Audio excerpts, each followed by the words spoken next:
Hello, welcome to TruthTlk. I'm excited about today. We have our new time, Tuesdays at 3 p.m. Please share with everyone who's used to watching it Wednesdays at 6 p.m. that we have moved our time.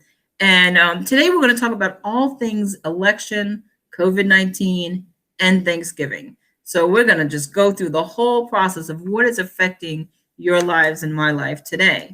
And joining me today, we have Bill Coffman. Bill, how are you doing?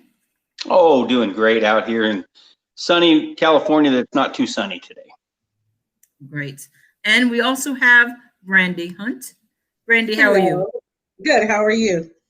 Oh, I am doing great. I will tell you what, we have a lot to talk about today. And one of the things I want to talk about is the importance that everyone's focused on the presidential election and who will be president-elect, but also the fact that the House has had so many seats turned over Republican from Democratic seats, and also the Democratic has also turned over 3 Republican seats. Bill, what is the impact of the House turning over Republican seats but still being Democratic? Well, it won't probably be a big difference in that Nancy Pelosi will more than likely still be the speaker. They have to vote on that, but I don't see why the Democrats aren't going to keep her in there. And so I can't see any other reason. And so I'm certain she'll be the Speaker of the House again. That it is unusual when one party's president wins the election that they don't have coattails to pull in a lot of people from there into the House of Representatives. That's kind of normal. Generally speaking, at least historically speaking, it's the midterm elections where the opposing party picks up seats. That's the normal way, but there's nothing normal about 2020. We all know that. And so if Biden holds out all the stuff, and I'm sure he will, if that happens, he's the president, he gets inaugurated after the electors and everything in the inauguration, then 2 years from now, there's no doubt that there's going to be people worried about it, because almost always in those 2 years, a lot of people go, oh, I want to change again, and they vote for the opposing people. That's true for Republicans or Democrats. That's just the way it seems to work. So but they're going to hold the House. Looks like the Republicans are going to hold the Senate, and looks like the Democrats are going to be in charge of the executive branch. That's what it looks like. And in my lifetime, the people I voted for have won about half of them, and people I voted for have lost about a half of them. So that's kind of the way it's probably going to be until I die. So thank you for that explanation. I just think it's important for us to understand the other aspects of the election. But let me ask you this. We have until December 15th for them to certify who is president-elect. Do you think we're going to have that certification by December 15th? If you're asking me, yes. I think when the electors vote, that's the final thing, and that's it. Once the electors give their imprimatur, I mean, you can still sue. Gore sued in 2000. He sued forever, and that can happen. That doesn't mean it's going to be overturned. And once the electors speak, it doesn't even really matter. I think that's the final word. All right. Well, Brandy, what do you think? If there is no final word by December 15th, what do you think is going to happen to us in society? I mean, I think we've displayed a huge, and I say we as just a culture of impatience all year. So I think it's just going to kind of continue to feed into that suspense that they keep trying to. It's like living in a reality show, Stay tuned for the next episode of what happens in the United States of America, So if they don't have the decision by the 15th, I'm even subject to believe that they'll say, they'll make a new law of some sort because of pandemic or because of such and such happening in 2020. We've decided to just move the inauguration. I don't put it past them to do anything. I just wake up and look at CNN and be like, okay, what we doing today. So, you know who would So, like that the most, Brandy, is Nancy Pelosi, because she would be the kingmaker then, because it goes, if nobody is chosen, well, it's not chosen, if nobody gets 270 electoral votes, then at that point, it gets thrown into the House of Representatives, where she is the boss. the decision maker. And Oh, the Democrats hold a very small majority, but they do hold the majority. So Joe Biden they're going to all vote for Joe Biden, obviously, and the Republicans are going to all vote for Trump, probably.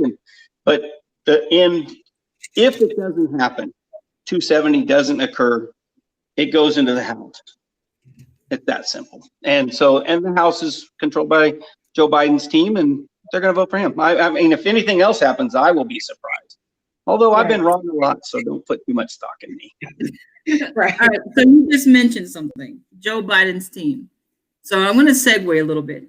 There is, I read an article on it was just on MSNBC, I believe, and it said Biden's first staffers was picked, first staff appointments, 5 women, 4 people of color. Now, everybody is so excited about that statement. What's wrong with us? Am I the only one that feels like, who cares that they're female and that they're people of color? What do they stand for? Who are they? What politics are they going to start initiating? It's like we don't care anymore about the actual politics, legislation, the laws, anything that's going to affect us.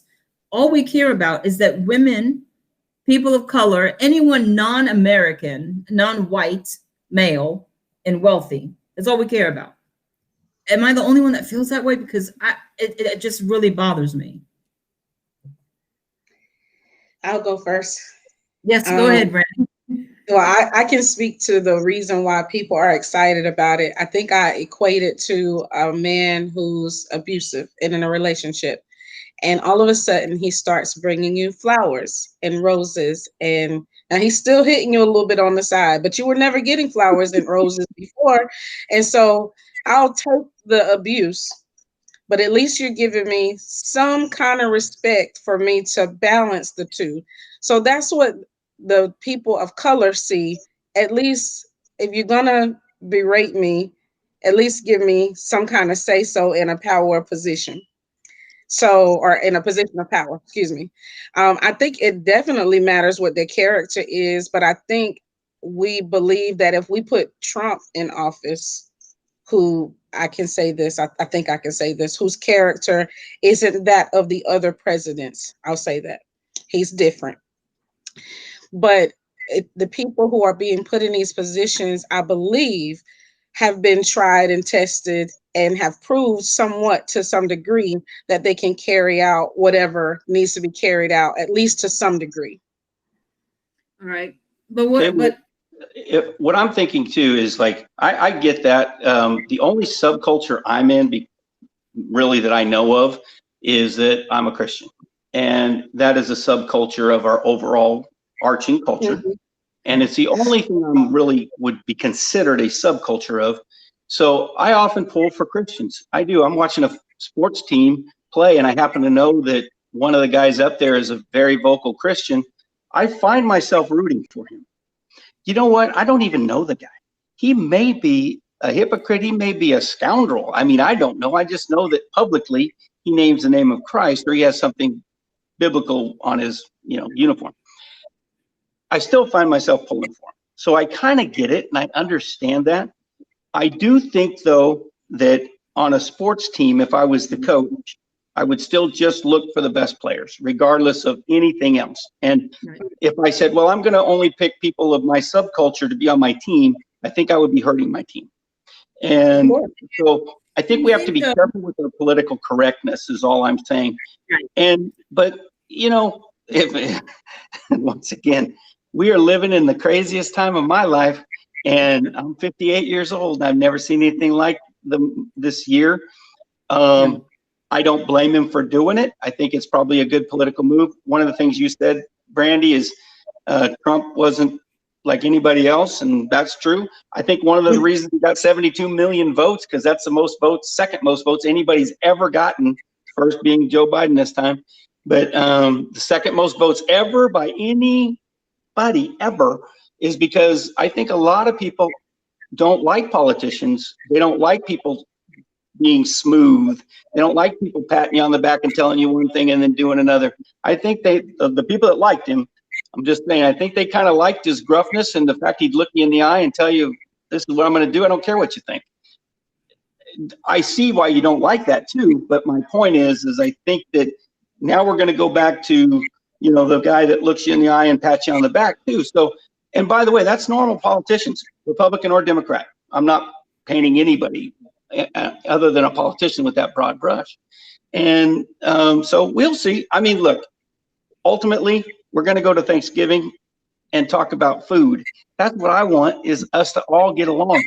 That includes people that can't stand Donald Trump or people that can't stand Joe Biden. I don't care which one you are.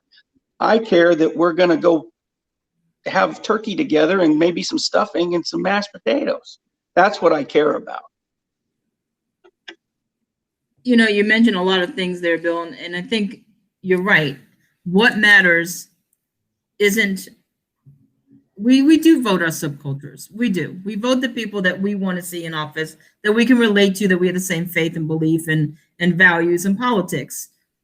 And I think for Biden to just come out and say, okay, 5 women and 4 people of color, it says something about us in America that we're tired of the same old, same old.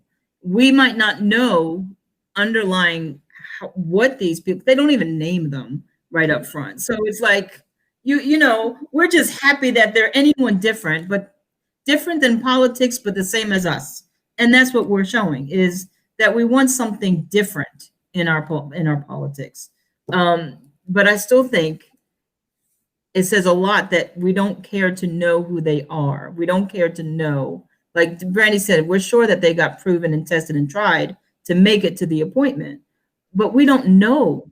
We really don't know who they are. We haven't done our research, and we're happy just on their sex and race. Period. Well, that's the political I don't know we're going through now. And by the way, not just in politics, it's across the board, everywhere. And I think that, I mean, if you haven't experienced it, I don't think you're living in the United States of America. So I don't blame him for doing it. I don't, but I also see your point, Melanie. And it's not just that, it's your team still, it's your side, because there's a lot of people of color and a lot of females that are very conservative people that when they get put in a position, they get, they try and destroy them from the other side. So it's not like, oh, we just care if it's a woman. No, they don't care about that, because remember Sarah Palin? I mean, that was not pretty. That was not a pretty thing. Sarah Palin. That was an ugly picture. Regardless how you feel about her, they came after her with everything they had, So yes, I'm just saying that, but that's more my side. You're pulling for your team. I understand that. I kind of do the same thing. And like I said, the only subculture I am is a Christian. I find myself almost always pulling for I hear somebody's said something about the Lord, and I just wanted to make the kick, or I wanted to make the catch, or make the basket, or hit the ball. I just do. And I'm like, hey, there's that guy. I think we're gonna, as Christians, we're going to pray for who's ever in office, yes, in any office in government for us, because they are our leaders, they are ahead, whether we voted for them or not. We still have to pray for them and support what they do and obey the laws of the land. So at the end of the day, that's the basis, right? Because it's too late now. The voting is over. So there's no need, like we talked last week, about going into who and what. Okay, this is what we have. Now we pray through and do what we need as a response. Talking about that, and talking about eating Thanksgiving dinner. The new restrictions. I'm going to tell you what, COVID is on a rampage once again. I want us to look at this graphic. And it says here, look at this. So confirmed cases. Now this number here, the 55 million, that is across the world. The United States number is down here, which is the 11 million. All right. So across the world, there's 55 million cases. Now, all we hear about, let me move that out of the way, is the fatalities, which is 1,331,895. But we have recovered cases of 35 million and some odd, and active cases of 18. right? So we don't look at, and not, listen, I'm not minimizing the millions that have lost their life, because I personally have been affected by the loss of life due to COVID. So I don't minimize that at all. But being put in perspective, we don't hear about the recovered cases. We don't hear about that. We don't hear about the numbers in each specific state. So what I want to do is I want to look at some numbers, right? And restrictions for Thanksgiving. Do you think we should cancel Thanksgiving? What's your thoughts? Do politicians have the right to tell you and I who can go into our own home and eat with us? Let's just start with that basic question. Bill, you want me to go first? Okay. Yeah, So we're just going to roll back to March of 2020 when they all told us all to go home and don't come out until we tell you to. So I guess they do have a right to tell us what they deem to be safe for us. So I guess if they put a law in place, then we would have to follow the law, because we saw what happened when we didn't, and everybody was like, the numbers were way higher before they quarantined and all of these types of things. As far as beliefs, Thanksgiving, I think it's the same as any other holiday. It starts within, and we do what we can with the family that's inside of our home. I live by myself. So if they were to say Thanksgiving is canceled and you just can't go to your family's house, and it's only, we were going to gather, but it's going to be like less than 10 of us. Still, we were going to, be within the confines of the new rules.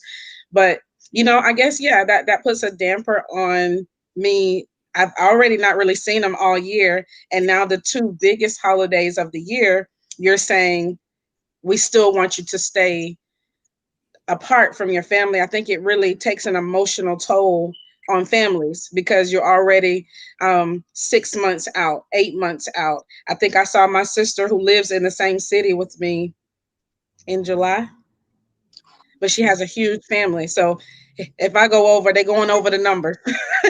And so, I tip in and out. I've seen my mother, but I go in and I go out, just like I go to the grocery store. So I think it takes an emotional toll on families who already all year been following all of your rules, up until we're supposed to be coming out of this thing now, according to the promises you gave us, and we're not.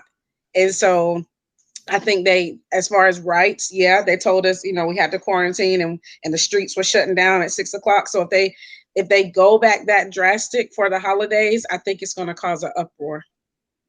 All right. So let me ask you this before Bill answers this question, because I'm looking at numbers. I want to see, and I know that you guys do, we like to look at numbers and facts and see, okay, how is this really warranted right now to reclose America again? So as of 10 a.m. today, just for the United States, 11,279,504 cases. 5 million and some odd is active, and 5 million, almost 6 million, 5,982,664 is recovered, 250,000 deaths. So we're looking at 11 million cases. You only have 250,000 fatalities. Now, out of those fatalities, doesn't mean they died from COVID. They just died with COVID, right? So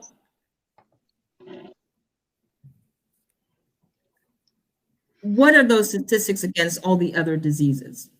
What about the flu? We're not keeping track of the flu, because all we're keeping track of really is COVID.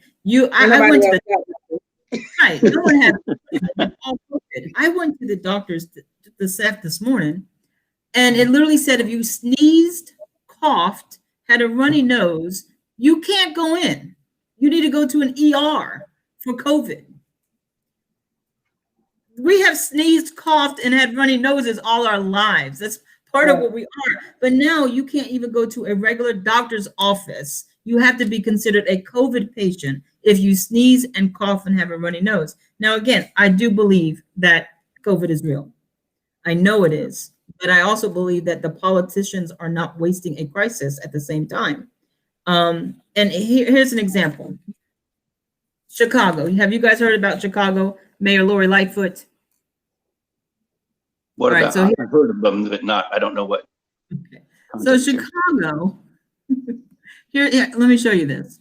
Chicago Mayor Lightfoot said on Monday, effective Monday, issuing a stay-at-home advisory, asking all Chicagoans to only leave their home for essential needs, including work and school. Now she updated the advisory to, no turkey. It literally says cancel traditional Thanksgiving celebration. It literally says that, to avoid traveling. All of these things, right? That's the new thing for Chicago. But Chicago numbers says it's 586,000 cases. 575,000 are still active. No recovery numbers came up. You can't find the number of recoveries in Chicago, right? But the fatalities are 11,000. They're only up 47 fatalities. Again, that's a lot of numbers when you're looking at people dying, but big scheme of things, all right? Now, my problem with Mayor Lori Lightfoot is this. She also said no gathering from anyone outside your household. So if you don't live with me, you can't come to my house, no matter what. Curfew from 11 p.m. to 6 a.m. Canceled Thanksgiving, no celebration, all right? You will be fined or your business will be shuttered. Now, I don't know what shuttered means. I don't know.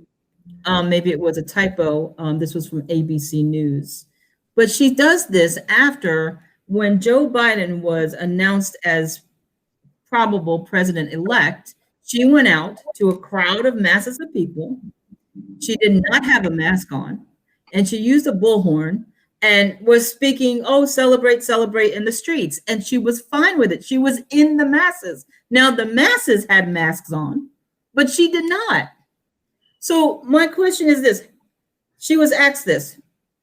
How do you take everyone's rights away in their home, but you are out using a bullhorn in a crowded mass area with no mask on? You know what her response was?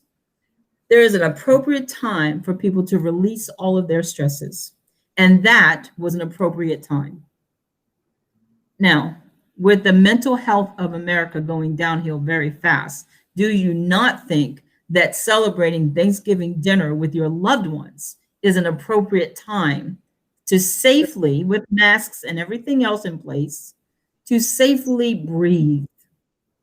Bill, what do you say to that? Well, I actually think that a lot of politicians on both sides, once again, I'm painting politicians with a very broad brush though, are very hypocritical. They tell you to do something, they don't do it. And if you remember, that same mayor, when people were rioting and looting in Chicago, told the police department that you need to stand down in Chicago because these people need to have their voices heard, even though they were looting and rioting. Now, I totally believe in protest, but don't believe in looting and rioting.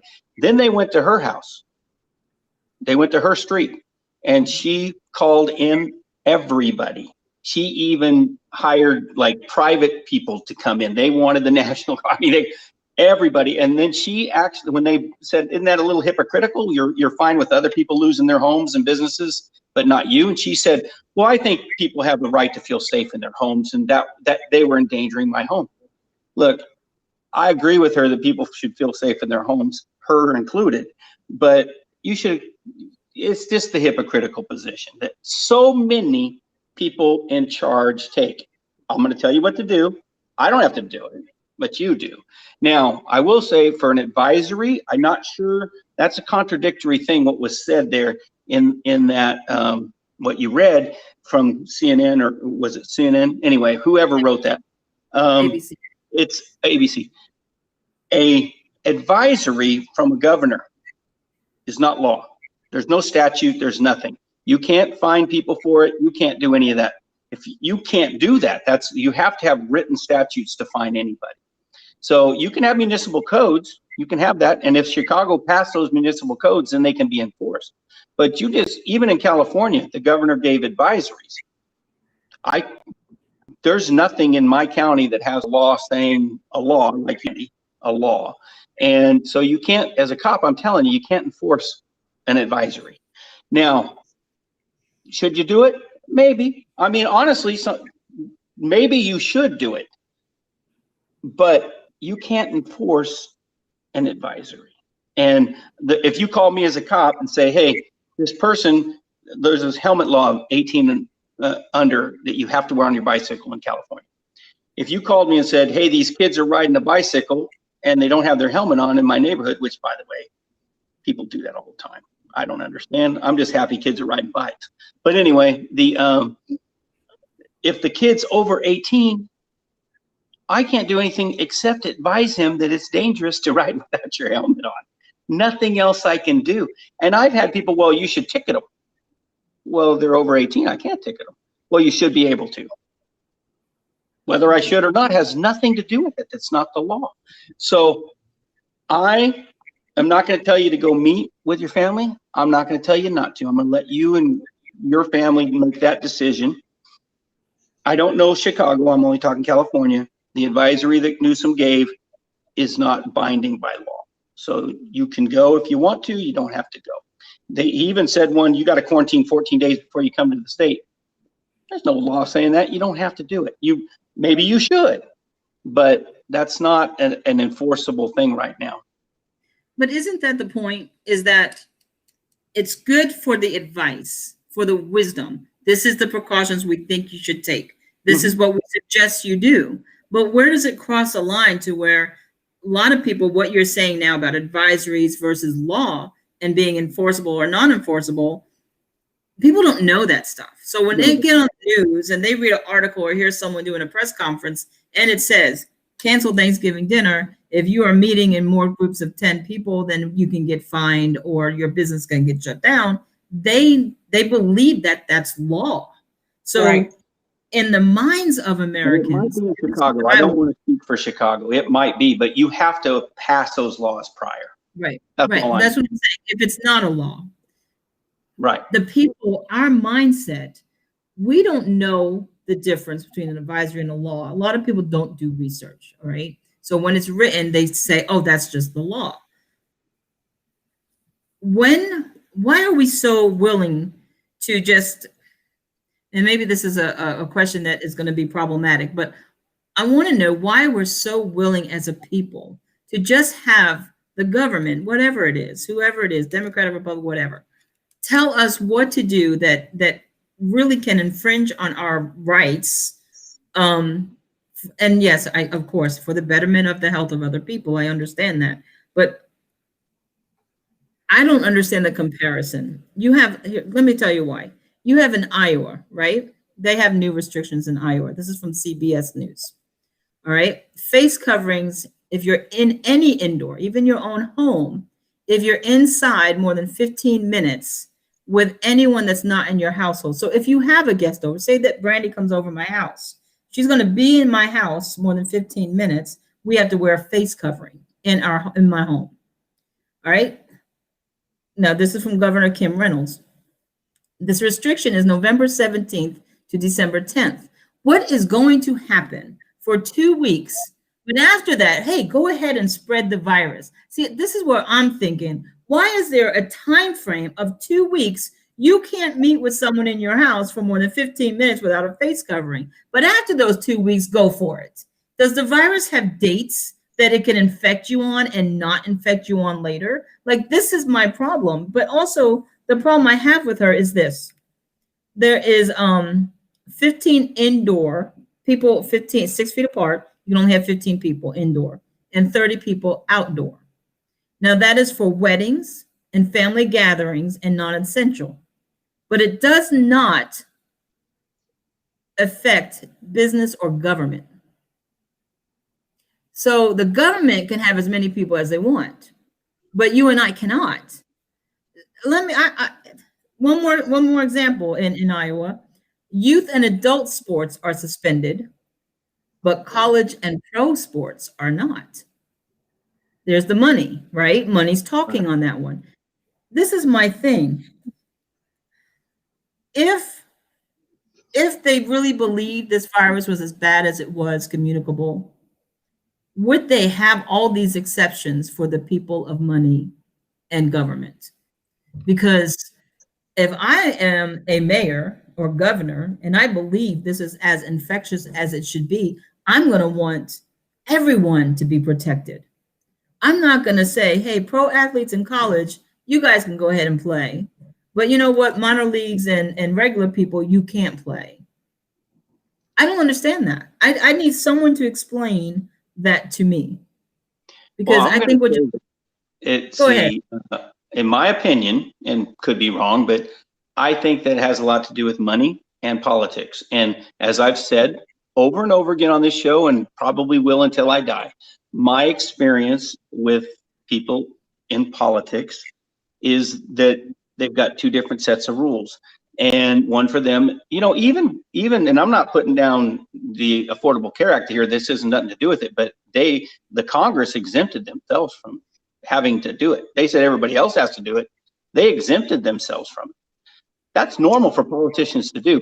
This is not an abnormal thing. And that's not Democrats, that's Republicans and Democrats, that's across the board. And that's what I see here. There's a bunch of money in college football. Oh my gosh, yes. It's unbelievable how much money there is in it. There's actually more in it than there is in the NFL because there's so many more teams. And let's be honest, politicians get a lot of PAC money from colleges and from stuff like that. And if that pro athlete's out there touting your side, you're definitely going to want him playing. So it's a hypocritical position that doesn't surprise me in any way. And I don't get mad at that because I expect it from humans. However, that being said, that's why I say you should make your own decisions, because one of the things that surprises the heck out of me, at least since the French Revolution and the American Revolution in the 1700s, young people have risen up every generation saying, we don't have enough freedom, we need more. That has been true the whole time until now. This is the first time I've ever seen people, older people, sometimes we're a little more cautious and we say, oh yeah, let's let somebody else make that decision or whatever.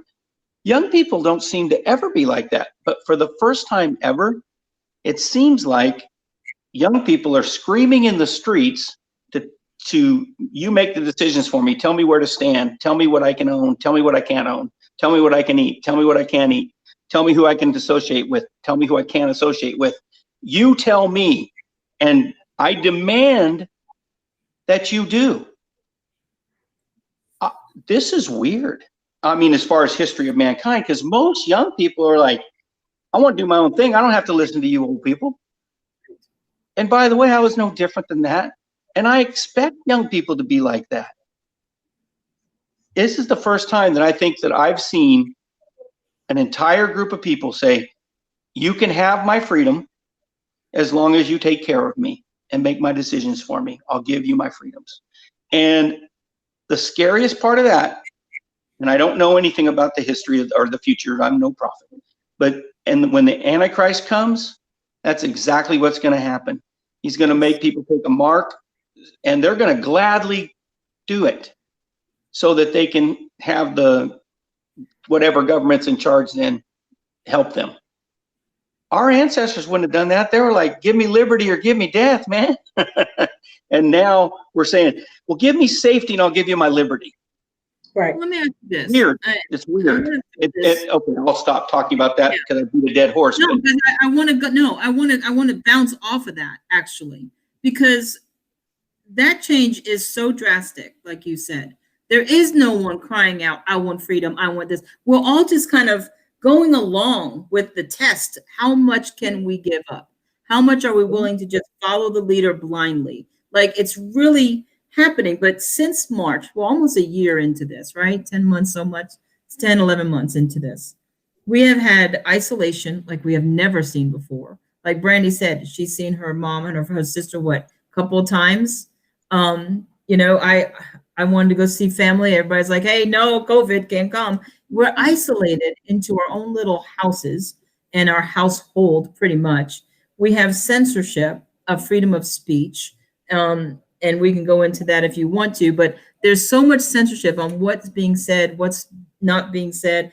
Algorithms are monitoring everything on social media. So, and then we have to, if you go out of the box and say something that the algorithms of social media gurus don't like the CEO of Twitter, Jack Dorsey, he just, reroutes you to what his truth is instead of the freedom of speech on that. We have control over our lives like we've never had before. Does that help make us not dumb, but just a dumbed down society to where our youth is saying, you know what? I tried to fight, because they did. In the beginning, there was an uproar of, we want freedom. Who are you to tell us? But it's been so long. Are we just getting so tired that we're becoming obedient? Yeah, Brandy? I would say so. We're already a different kind of generation when it comes to sensitivity, and I'll say under 40. We wear our feelings on our sleeve. We want to be heard, but we don't want to really talk to you. So we want you to hear us, but we've already made the decision. So it's not like we want to communicate. I'm just telling you what they told me. And so, I'm on the upper end of the 40. I'm at 40, but my daughter generation and in between that 20-35, they want to be heard. They got a lot to say, but when it's time to return, they close their ears. And so, very sensitive generation. You really can't say what you want to say. What Bill was saying, give me liberty or give me death. They want the liberty. They don't want the death. They don't want to fight till the death. It's like, well, they don't know that, because when we came along, when I came to raise my daughter, I jumped in front of all her bullets because I knew what it felt like to hurt, to work hard. So I took all the work hard, not all of it, because Melanie kind of helped me raise her. So I didn't take all of it, but some of it. I took some of that stress, and we took the stress off of our kids and went, dang, our parents are really hard on us. We shouldn't have been like that to our kids. And we sheltered them. And then they became grownups who don't know what it's like to fight for something until the death, if that's what has to happen. So that's what we're dealing with. So it's a matter of, I think people are tired. I'm tired. I can take that. But I'm a different kind of tired, not like tired, I want to give up. I'm just like, come on, can we move this thing along? Like, what's next? Not like I want to quit kind of tired, but then just life, period. Watching people grieve is a hard thing to do. Jobs have been lost, people have been lost, relationships have been lost. This whole year has been a year of clarity, yes, but with that clarity came loss and grief, and you watching people who you thought love you speak ill about you. No matter what your race was, it could have been black on white or white on black. You watched the country tear apart. That makes one's soul weary. So I think people's souls are weary, and they're just like, come on, what can we do to make this work? Maybe they saw our ancestors fighting and they're like, okay, that didn't work. What else can we do? What is the real solution? Is there a real solution, or are we going to just keep fighting with no solution? Well, I'm going to say their only solution ultimately is going to be Christ and his second coming on this earth. He said there was going to be wars and rumors of wars, and people were going to do terrible things. And don't let your heart be too troubled about it, because this is just the way it is due to the sinful nature of man. Okay, so this is what we experience, and it waxes and wanes. I think it does. I think sometimes societies are a little better than others, and then some are worse than others. I believe that. But as a collective, they kind of go up and down. I think that, Brandy, even though you're 18 years younger than me, 19 years younger than me, really, we had kids for so long that I have a kid same age as, younger than yours, and I have kids older too, because my wife and I just kept having kids. And we have kids in their 30s and we have kids in their teens. So, yeah, well, that's how it's far spread out there. But watching that, there's no doubt that, I wouldn't go back and not put my kid in the car seat. I'd still do it if I had it to do over again. And I would still probably, you know, I don't know, be a lot more careful than my parents were. Even knowing what I know, I probably couldn't help myself. But that being said, I had a discussion the other day with a person that talked to me, my age person, and he said, you know, when we were kids, bullies were not accepted by parents, and they weren't accepted by teachers, but they kind of were like, nobody told on them. You punched the bully back yourself. You didn't go tell the teacher. Okay? That is correct. And, or you got 2 or 3 of your friends to go punch the bully. I mean, that happened, you know, I mean, that's just, Right. you dealt with stuff as a kid, when I was a child, that we tell children, don't deal with it. Do not deal with that yourself. You need to go to somebody. You need to wear a helmet for everything you do. You can't do something dangerous. Oh my gosh, what are you thinking? Now, my parents didn't like a lot of the dangerous things I did, and they told me not to. But, so I'm not saying that it's like they said, go do dangerous things, but at the same time, I guarantee you my generation people in their 50s and older, were raised to make the decision based upon that might hurt me, so don't do it. Or if it, you know, you want to take the chance, it's going to be your fault if you get hurt. And that's not the case for our kids or our grandkids for people my age. They're being raised to say, I'm not going to let you make that decision. That's too dangerous. I'm not going to let you ride that bicycle. Not going to let you do it. Well, you know, I'm of the opinion that my time was a little bit better on that. I'm going to take it a step further. I hope that I might have rambled a little bit there. I apologize. No. I love the ramble. That's what we're here to have an open discussion. But I remember, you know, like you said, it wasn't about telling a parent, hey, I got laughed at or I got hit. It's if you come home and you didn't beat them first, don't tell me about it. You know, you go handle it yourself and then tell me about it. We were afraid to go home if we didn't throw the second punch. Now, we weren't allowed to throw the first, but you had to throw the second. So, you know, I grew up in a whole different way where it's like, you must defend yourself. And then you go tell someone that occurred so they were aware of it. But, you know, I was at an appointment yesterday and there was a person in the office and their daughter was on the computer and it was just so loud you can't help but hear.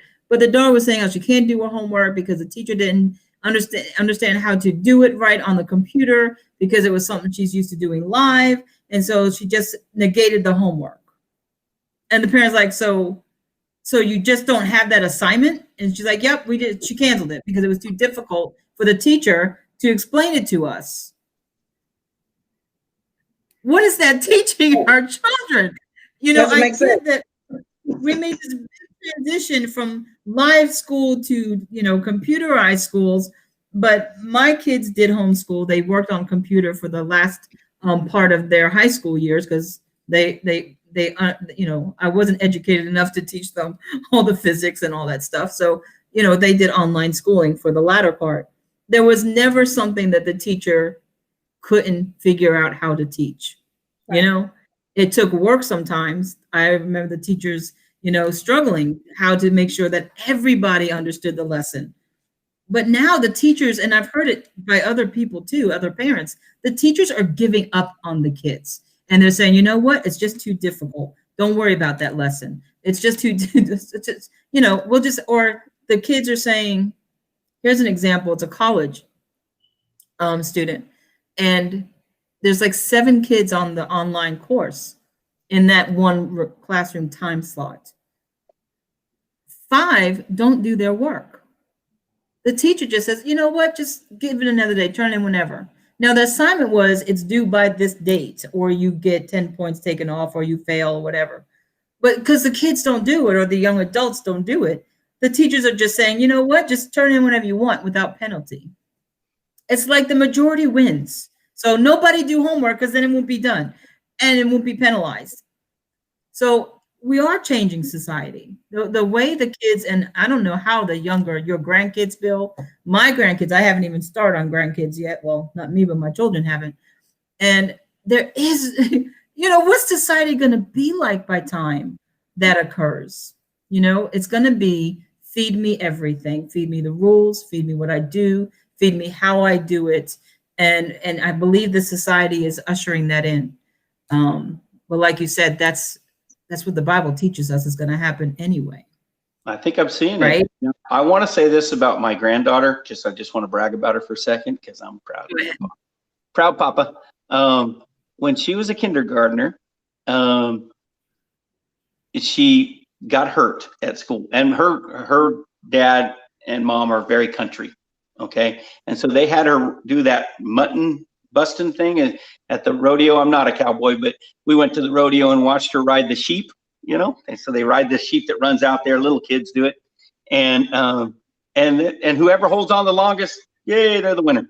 And these little kids get on and they ride the sheep running around. Well, she got hurt in kindergarten, and they took her to the nurse, and the nurse said, well, we got to, fix this cut up, and we got to call your mom. And she goes, I'm okay. I'm tough. I ride sheep. That's adorable. So the nurse, of course, tells my daughter that, and they call me immediately because I'm of the mindset that you got to toughen up, Buttercup. And I'm a soldier and a cop, man. I just believe in driving on. Now, my drill sergeant did not accept me having a bad day. Okay, no. Didn't get to take the day off because it was a bad day. And so she called me and said that line that I will never forget. It's okay. I'm tough. I ride sheep. I hope we can all learn to be sheep riders, if that's what that means. Right. But, you're doing the right thing. I think that we are responsible, no matter what social media, what the school systems, the changes in society, the politics, what they're showing our youth and the younger generation is one thing. But what we, as the adults in their life, as the Christian people in their lives, and in all the circles that we impact, we don't just impact our family, we impact everyone. Even when we go to the store, how are we different than everyone else at that store? We have that responsibility before God to make it a positive one that says we do have the ability to speak up and stand up, and we do have the ability to make our own decisions and do our own thinking for ourselves, and then take that, digest it, and then see what we need to do. And I think we have to. We're having a little bit of a rebellion against a lot of the governor's rules, at least where I live. What is it like in South Carolina, Brandy? You were breaking up. I couldn't hear you. I'm sorry.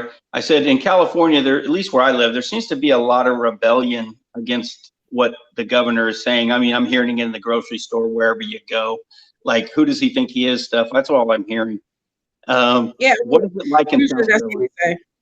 That's usually what they say. He hasn't said anything lately as far as a shutdown, or everything's kind of just mellowed itself out. Not even for Thanksgiving, they haven't rolled anything out as far as major. We stuck to the national, which is under 10, which is in restaurants as well, under 10 people, quarantine if you go out of the state. But usually if he says something like when he originally rolled out early this year that we all had to be in the house by, I think it was 8:00, but it was what you said, not a law, it was a suggestion. Mm-hmm.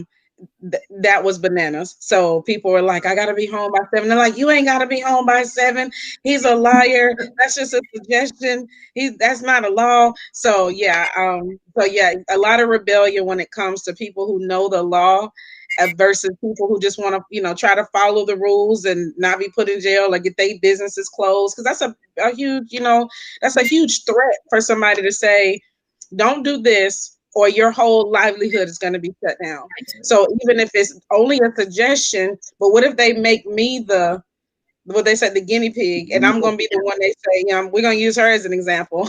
This wasn't just a suggestion. This was, very, punishable by law. So I think that's what people are really afraid of. You've already shut down our livelihood to a certain degree. They don't want to get it done any further. Yeah. I mean, you don't know what they're actually to follow through with, and so no one's going to take the chance. They're just I know here in LA, no one's taking the chances that I know of.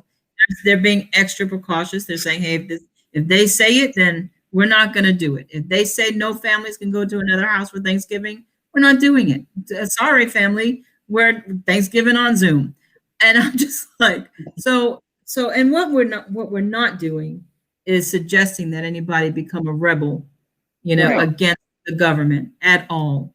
What we are doing is saying, you know what, whether it's the election or COVID or Thanksgiving, be educated. Educate yourself to know Yeah.